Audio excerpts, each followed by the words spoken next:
नमस्कार, मैं हूं विनीत झा और आप देख रहे हैं न्यूज 18 का डिजिटल प्लेटफॉर्म। इस वीडियो में हम बात करेंगे फायर सेफ्टी को लेकर के। जिस तरह की घटना लखनऊ में हुई है, उस पर हमारे साथ बातचीत करने के लिए अतुल गर्ग साहब हैं, फॉर्मर डीजी फायर सेफ्टी के हैं। उनसे हम बात करते हैं। सर, न्यूज 18 में आपका बहुत स्वागत है। सर, जिस तरह की घटना लखनऊ में हुई है, सर किस तरह से देखते हैं सर इसे? देखिए, ये जो घटना है ये सेम घटना है जो सूरत में हुई, जो मुखर्जी नगर में हुई, जो दिल्ली में हुई। सारी घटनाएं सेम है। ये सारी जो बिल्डिंग थी वो रेजिडेंशियल बिल्डिंग थी और उनको बाद में कॉमर्शियल यूज किया गया। इसमें हमेशा एक सीढ़ी होती है, कोई फायर सेफ्टी का अरेंजमेंट नहीं होता। और जो कहना चाहिए आपको, स्टेयर केस होती है ये बहुत नैरो होती है। और कोचिंग सेंटर का सबसे बड़ा प्रॉब्लम क्या है, उस कमरे में उसकी कैपेसिटी 30 की है, उसमें 40-50 बच्चे for a financial reason, for a business purpose इकट्ठे कर लिए जाते हैं। और उसमें बेंचेस लगी होती हैं या ड्रॉयर लगी होती हैं, उससे बच्चे बाहर नहीं निकल सकते इन केस इमरजेंसी। और कोई सिस्टम नहीं होता। ये लखनऊ की घटना बात नहीं है, दिल्ली में भी यही सिचुएशन है, हैदराबाद में भी, बॉम्बे में, आप कहीं भी जाएंगे ये सब जगह सिचुएशन है। तो ये जो घटना हुई है, अगर आग लग जाती है तो कोचिंग सेंटर से बच्चों का निकलना काफी मुश्किल हो जाता है, क्योंकि एक ही जीना होता है और एक जीने की वजह से अगर वहां आग लग गई, धुआं भर गया, तो उनके पास कोई अल्टरनेट एस्केप रूट नहीं होता है। तो इसलिए ये इतनी दुर्घटना हुई, इतने बच्चों की डेथ हुई। मेरे को अभी देखा मैंने न्यूज में 15 करीब बच्चे मर चुके हैं। बहुत ही दुखद घटना है। और ये घटना तब तक होती रहेगी, मैं फिर ये कह रहा हूँ, दावे से कह रहा हूँ, जब तक रेजिडेंशियल बिल्डिंग का कॉमर्शियल यूज बंद नहीं होगा। हाँ सर, आप रेजिडेंशियल बिल्डिंग के कमर्शियल यूज बंद करने की बात कर रहे हैं, लेकिन जिस तरह से जितने बड़े संस्थान हैं, कोचिंग इंस्टीट्यूट्स हैं, और ये जो है वो मेन प्लेसेस में है, चाहे वह हम लखनऊ की बात करें या फिर अगर आप जिस तरह से बात कर रहे थे दिल्ली की बात कर रहे थे, जिस तरह से मुखर्जी नगर की बात कर रहे थे, या फिर अभी हमने देखा मालवीय नगर में जिस तरह की घटना हुई थी, उसकी हम बात कर रहे थे। रेजिडेंशियल एरिया में है, मेन एरिया में है, और फिर इस तरह की लापरवाही और चूक जो हो रही है सर, जिम्मेदारी के में फिर किसकी बनती है सर? देखिए, इसमें मैं अगर ये कहूंगा, मैं किसी को ब्लेम नहीं कर रहा, फायर डिपार्टमेंट पर ये मेनली जिम्मेदारी बनती है बिल्डिंग अथॉरिटी की। रेजिडेंशियल बिल्डिंग थी, आपने उसका एक यूज डिफाइन किया, क्योंकि रेजिडेंशियल बिल्डिंग के फायर सेफ्टी अरेंजमेंट अलग होते हैं, कॉमर्शियल के अलग होते हैं, असेंबली के अलग होते हैं। तो जब आपने इसको अलाउ कर दिया और वहाँ कोचिंग सेंटर खुलवा दिया या खुल गया, तो उसकी लाइसेंसिंग करना, उसकी जो है फायर प्रोटेक्शन करना, ये बिल्डिंग अथॉरिटी की जिम्मेदारी है। उन्होंने एक्शन लेना चाहिए था, पता करना चाहिए था। और ये प्रॉब्लम, मैं फिर बात कह रहा हूँ, मैं लखनऊ को दोष नहीं दे रहा, मैं दिल्ली को दोष नहीं दे रहा, मैं सूरत को दोष नहीं, ये सब जगह ये प्रॉब्लम है, इन्फोर्समेंट का प्रॉब्लम हो रहा है। लोग क्या करते हैं, जब कॉमर्शियल एरिया हो जाता है, पहले आप घर थे, उसमें फिर ज्यादा लोग रहने लगते हैं, शुरू हो जाता है, फिर उसका आप फाइनेंशियल गेन करने लगते हैं, उसको यूज कर लेते हैं। पर ना तो वो किसी से परमिशन लेते हैं, मालवीय नगर आपके सामने है, ना वो कोई फायर सेफ्टी अरेंजमेंट उसमें करते हैं, और वो सिर्फ बिजनेस स्टार्ट करते हैं टू अर्न मनी। तो आई थिंक ये टाइम आ चुका है कि गवर्नमेंट को, हर एक स्टेट गवर्नमेंट को फायर सेफ्टी अरेंजमेंट बहुत सख्त करने चाहिए, कि कोई भी एक्टिविटी नहीं होगी, चाहे वो छोटी बिल्डिंग हो चाहे वो बड़ी बिल्डिंग हो, उसमें अगर फायर सेफ्टी अरेंजमेंट आपके नहीं है तो आप फिर जो है उसमें बिजनेस नहीं कर सकते। आप देखिए, बिजनेस में पब्लिक प्लेस है, आप 40 बच्चों को बुला रहे हैं, 50 बच्चों को बुला रहे हैं, आप अपने घर में कुछ भी कीजिए, वो आप अपने घर वालों को देख रहे हैं, उनका रिस्क रख रहे हैं। पर आपने बाहर एक होटल खोल लिया, बाहर आपने गेस्ट हाउस खोल लिया, आपने कोचिंग सेंटर खोल लिया, 50-50 बच्चे करके शिफ्ट में आ रहे हैं, तो आप औरों की जान भी जो है खतरे में डाल रहे हैं। तो मेरे ख्याल से ये टाइम आ चुका है, government should take very very action, कि पब्लिक प्लेस में नो, अगर फायर सेफ्टी अरेंजमेंट नहीं है तो वहां पे एक्टिविटी अलाउ नहीं करना चाहिए। हाँ सर, अब अभी हमने देखा कि जब अब इस तरह की घटना में घट गई, वहां पर हमने देखा कि छात्रों को निकालने के लिए जो है वो वैकल्पिक व्यवस्था जो है वो की गई, कोशिश की जा रही थी दीवारों को तोड़ दिया जाए। जैसा कि आप कह रहे थे कि कई जो बिल्डिंग में जो घटनाएं होती हैं, वहां पर जो घटनाएं होती हैं उसमें निकलने का रास्ता जो है वो कम होता है। तो क्या आपको लगता है कि इन सब चीजों पर भी बहुत ज्यादा ध्यान देना चाहिए कि वहां पर लोग, गाड़ियां जो है फायर ब्रिगेड की गाड़ियां वो पहुंच सके, फायर सेफ्टी के जो इक्विपमेंट्स है वो हो, साथ ही साथ जो एसओपी हो, जो निकलने का रास्ता हो, आने जाने का रास्ता हो, वो बेहतर होना चाहिए? ये आपकी बात बहुत अच्छी है, आपने बहुत अच्छा क्वेश्चन पूछा। मैं ये बात फिर कह रहा हूँ, अपने एक्सपीरियंस से कह रहा हूँ, अगर किसी बिल्डिंग में दो रास्ते हैं जाने के आने के, तो डेथ के चांस बहुत कम होते हैं। अगर एक रास्ता ब्लॉक हो गया, आप दूसरे रास्ते से जा सकते हैं।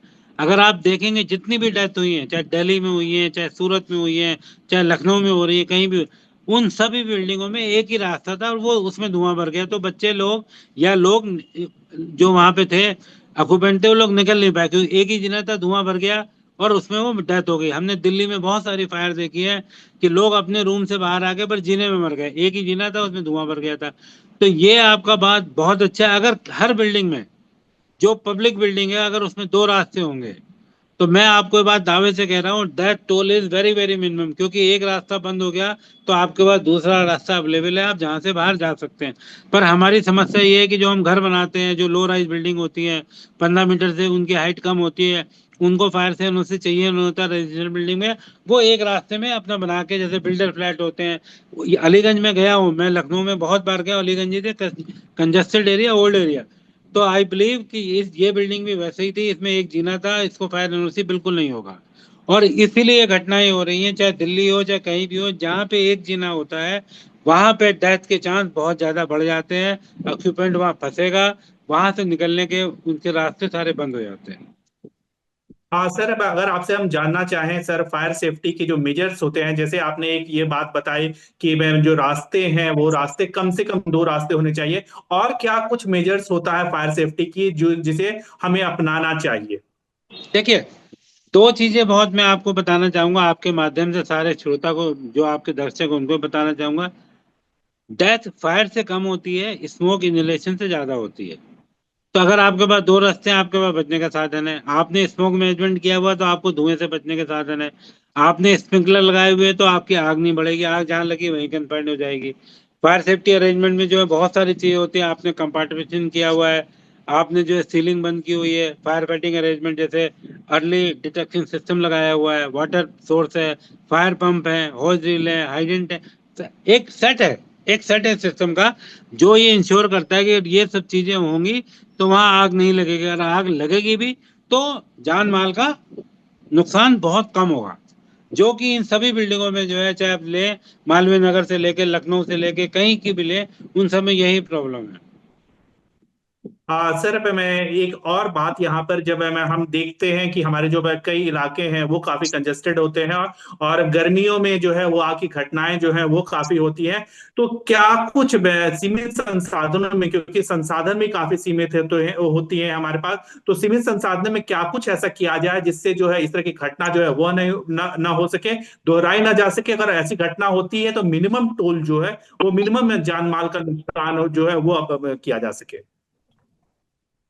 देखिए, मैं ये फिर ये बात कहूंगा कि साधन सभी फायर सर्विस में, कैपिटल लखनऊ भी है, वहां ऐसी कमी नहीं होती। ये समस्या जो है इन्फोर्समेंट की, कि आपने एक बिल्डिंग को अलाउ कर दिया, उसमें जीना है नहीं, फायर सेफ्टी, क्योंकि फायर ब्रिगेड पहुंचेगी तो उसको थोड़ा टाइम लगेगा, उसको 5 7 10 मिनट लगेंगे। जैसे अलीगंज, अलीगंज इसमें लगी है, ये कंजेस्टेड एरिया है, वहां जाने में ट्रैफिक है, उसको टाइम लगेगा, 10 12 मिनट लगेंगे। और 10 12 मिनट बहुत ज्यादा टाइम होता है इन केस ऑफ फायर, क्योंकि फायर होने के बाद आपके पास 2 3 मिनट होते हैं जिसमें आप निकल गए तो निकल गए, अदरवाइज कार्बन मोनोऑक्साइड ऐसे आप गैस इनहेल कर लेते हैं, फिर डिजीनेस आती है, फिर आप बेहोश हो जाते हैं, फिर आपकी डेथ हो जाती है। तो इसमें क्या है कि देखिए, आप संसाधन कितने भी बढ़ा लें, आप हर जगह तो फायर ब्रिगेड खड़ी नहीं कर सकते, हर जगह। तो हमने पब्लिक अवेयरनेस बढ़ानी है, हमने इन बिल्ट सिस्टम को बढ़ाना है, तभी जो ये हो गया। अगर आप दो चीजें रखेंगे, स्मोक मैनेजमेंट करेंगे, तो आपको शायद फायर ब्रिगेड की जरूरत ही ना पड़े, आप उसको आराम से आप सब निकल जाएंगे, सारे लोगों की जान बचा सकते हैं।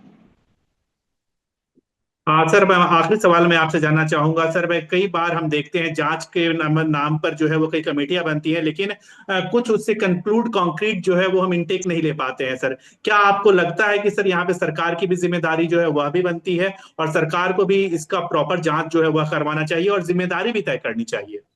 देखिए, जिम्मेदारी जरूर तय होगी, मैं फिर आपसे कह रहा हूँ, उत्तर प्रदेश सरकार बहुत सक्षम है, इसमें बिल्कुल जिम्मेदारी तय होगी। पर मैं इसमें सरकार की, फायर ब्रिगेड की, किसी की नहीं, ये हम सबकी कलेक्टिव जो है वो कहना चाहिए रिस्पॉन्सिबिलिटी है। मैं हमेशा ये बात कहता हूँ, मैं अपनी बात कह रहा हूँ, अपनी डॉटर की बात कह रहा हूँ। मेरी डॉटर एक कोचिंग सेंटर में जब जेई की तैयारी करने गई थी, मैं एक दिन छोड़ने गया तो मैंने देखा बेसमेंट में वो एरिया है, एक ही रास्ता था और वहां पे करीब 40 50 से ज्यादा बच्चे थे। उसी दिन मैंने डिसाइड कर लिया कि बेटा आप यहाँ नहीं पढ़ोगे, you have to go out, चाहे सेलेक्ट हो या ना हो।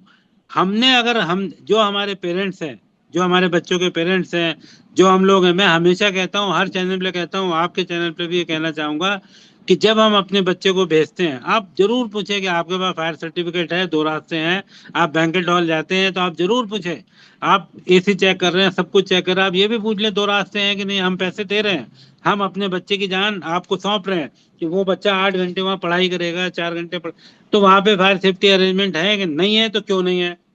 जब ये पब्लिक शुरू करेगी, देखिए रूल आप बना देंगे, इन्फोर्समेंट भी करेंगे, बट हमारा देश इतना बड़ा, जब तक पब्लिक खुद क्वेश्चन पूछना नहीं शुरू करेगी, पब्लिक खुद नहीं पूछेगी भाई आपके पास अगर फायर सर्टिफिकेट नहीं है, मैं आपके अपने आपके बच्चे को नहीं भेजूंगा, आप मानिए मेरी बात को, शुरू हो जाएगा, कोचिंग सेंटर भी सोचेगा कि मेरा बिजनेस हर्ट होगा, मेरे को फायर सेफ्टी अरेंजमेंट करना है, क्योंकि हम लोग फायर सेफ्टी कॉन्शियस कंट्री नहीं है, फायर सेफ्टी हमारे दिमाग में होती ही नहीं है। हम फायर सेफ्टी बारे में सोचते, हम सोचते हैं हमारे यहाँ आग नहीं लगेगी, कहीं और लगेगी, इसलिए ये प्रॉब्लम है। हमें हम सब, आपको हमको सबको मिलके लोगों की अवेयरनेस बढ़ानी है, आपके माध्यम से बढ़ेगी, जैसे आपने कहा, मैंने कुछ कहा, हम जितना ज्यादा इसको बताएंगे लोगों की तो बढ़ेगी, और मेरे को उम्मीद है धीरे धीरे हम इस पे पहुंचेंगे कि हमारे देश में कोई डेथ ना हो। ठीक है, बहुत धन्यवाद न्यूज 18 के साथ बातचीत करने के लिए। तो अतुल गर्ग साहब का साफ तौर पे कहना था कि सरकार की तो जिम्मेदारी है ही, साथ ही साथ जनता की भी जिम्मेदारी है, और अवेयरनेस की वो लगातार बात कर रहे थे। नमस्कार। आपसे बहुत बहुत धन्यवाद सर, बहुत धन्यवाद सर।